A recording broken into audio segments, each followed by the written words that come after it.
100 நாள் வேலை திட்ட பெயரிலிருந்து மகாத்மா காந்தியின் பெயரை நீக்கிய மத்திய அரசு இந்தியை திணிக்க பார்ப்பதாக திராவிடர் கழக தலைவர் வீரமணி குற்றம் சாட்டியுள்ளார்.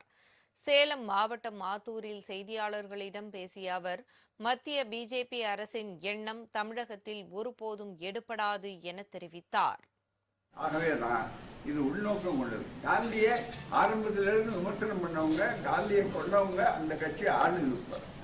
அதுக்கு தெரியலாம் பயிற்சி எடுத்தோன்னு தெளிவாக சொல்லியிருக்காரு கோர்ஸு. ஆகவேதான் இது நிறைய சொன்னால் வீடு விவாதத்துக்கு தான் ஆகும். ஆகவே அவருடைய உள்நோக்கம் என்ன, கொஞ்சம் கொஞ்சமாக நீக்கிட்டு இந்தி பேரை வைக்கிறது, சமஸ்கிருத பேர் வைக்கிறது. அது நடக்குது. தமிழ்நாட்டில் நடக்காது, இந்தியாவில் நடக்காது. விவசாயிகளை ஏமாற்றணும்னு நினைக்கிறாங்க. ஆகவே தான் இந்த பிரச்சாரம் செய்கிறோம். அவ்வளோதான். நன்றி.